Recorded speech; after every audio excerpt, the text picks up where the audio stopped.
Studio میں ہمارے ساتھ موجود ہیں ماہر معاشیات ہیں جناب ڈاکٹر غلام غوث صاحب، اور اسٹوڈیو میں ہی ہمارے ساتھ ہیں سینئر جرنلسٹ ہیں، تجزیہ کار ہیں میاں سیف الرحمان صاحب۔ ہمیں ویڈیو لنک پہ جوائن کیا ہے میجر اختر نذیر صاحب، یہ بھی ماہر معاشیات ہیں۔ ان کے ساتھ ساتھ شکیل رامے صاحب، یہ بڑے ماہر ہیں اور ان کے آپ تجزیہ بھی سنتے رہتے ہوں گے، ماہر معیشت ہیں۔ ویلکم تمام مہمانوں کو۔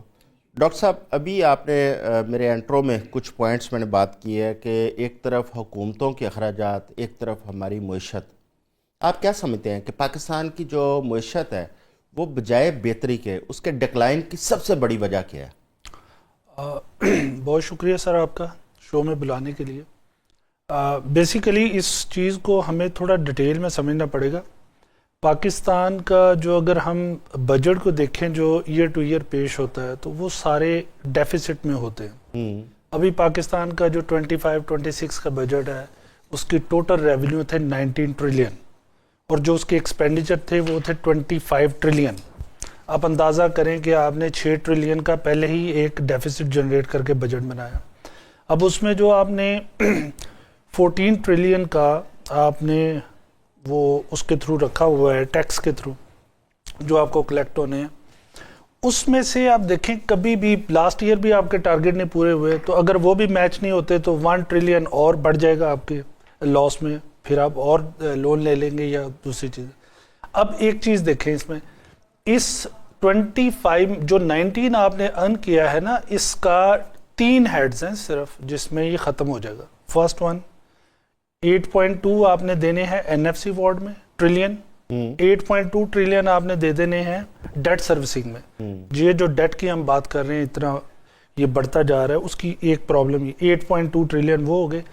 2.5 ٹریلین آپ نے ڈیفینس میں دیے تھے جو کہ پلس 0.5 بعد میں آپ نے انکریز کر دیا تو 3 ٹریلین یہ ہو گئے، 19 ٹریلین ختم۔ اب جو بھی ہے وہ سارا لون پہ ہے۔ اب آ جاتے ہیں پاکستان کی تھوڑی سی سچویشن پہ کہ پاکستان نے بہتری کہاں کی ہے۔ ابھی لاسٹ کوارٹر جو اس سے پہلا والا کوارٹر تھا اس میں کچھ بہتری ہمیں نظر آ رہی تھی کہ کہیں نہ کہیں کچھ انڈیکیٹر جیسے انفلیشن ریڈیوس ہو رہا تھا، ہمیں کچھ بہتری نظر آ رہی تھی کہ لوگوں کو کچھ ویلفیئر ملے گا اینڈ سو آن، لیکن ایسا ہوا نہیں۔ سیکنڈ کوارٹر میں اس کے اپوزٹ بالکل چیز ہوگی۔ ابھی کرنٹ اکاؤنٹ ڈیفیسٹ کی آپ نے بات کی کہ وہ سرپلس میں ہے، وہ فرسٹ کوارٹر میں سرپلس میں تھا اور وہاں سرپلس تھا ہمارا 121 ملین $، اور اب سیکنڈ کوارٹر میں ہمارا کرنٹ اکاؤنٹ جو ہے وہ ڈیفیسٹ میں چلا گیا ہے، اس کا ڈیفیسٹ ہے 1.07 بلین $۔ اندازہ کریں ایک کوارٹر میں آپ نے صرف امپورٹس کو بڑھایا۔ امپورٹس کس چیز کی بڑھی ہیں؟ انرجی سیکٹر میں آپ نے امپورٹس بڑھا لی ہیں، انڈسٹریل مٹیریل میں بڑھا لی ہیں، اور اس سے ریلیٹڈ جو آپ مٹیریل لے رہے ہیں اس میں، اور اس کی وجہ سے ہوا کیا، اتنی تیزی سے امپورٹس بڑھی اور آپ کو جو ہے وہ کرنٹ اکاؤنٹ جو ہے وہ ڈیفیسٹ میں چلا گیا۔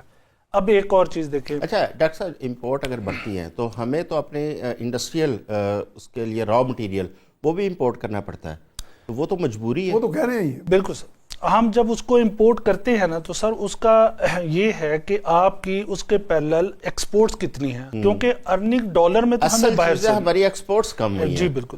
اب 38 بلین $، کی جولائی ٹو جنوری آپ نے امپورٹس کر لی ہیں اور 18 بلین $، کی صرف ایکسپورٹس ہے، ریمیننگ آپ کا لاس ہے۔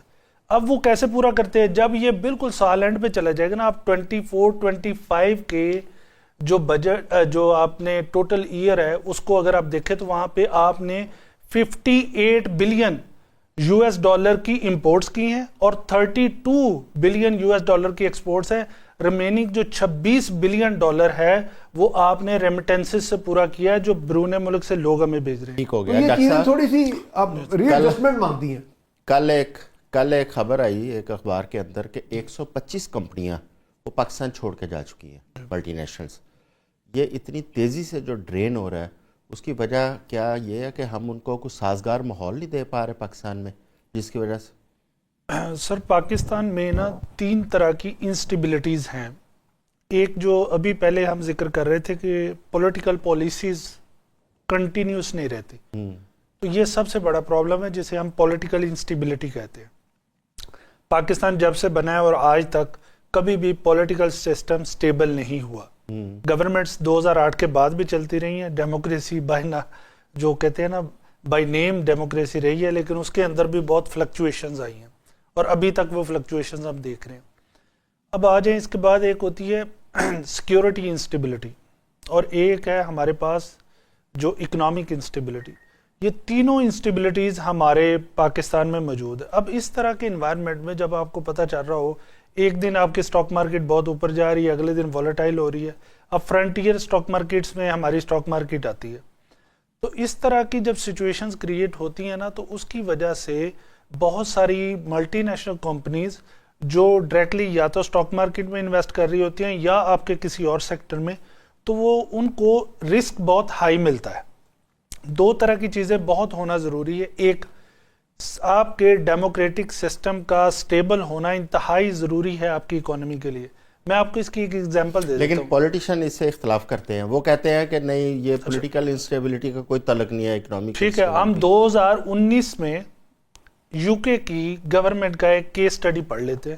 میں 1 منٹ میں آپ کو اس کی سچویشن سمجھاتا ہوں. دیکھیں 2019 میں کووڈ آیا, اس کے بعد 2-3 کیمرون, پھر دوسرا, پھر تیسرا, پھر چوتھا, 3-4 وزیر اعظم چینج ہوئے اور 2022 میں یو کے IMF سے نیگوسیشن کرنے والا تھا.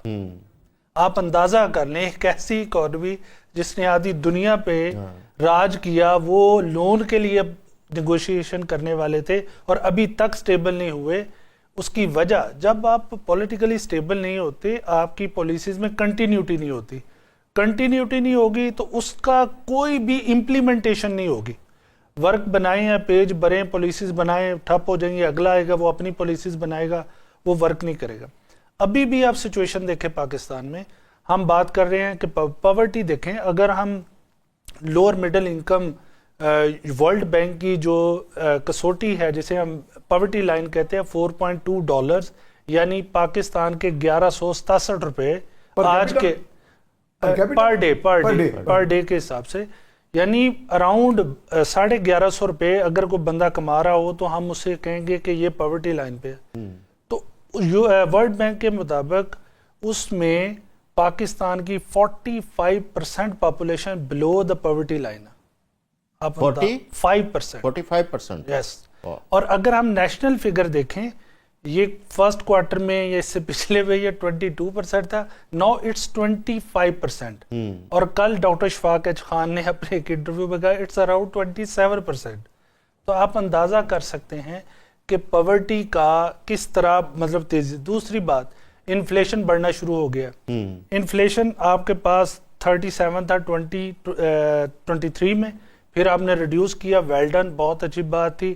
5 کے راؤنڈ آیا, اب 5.8.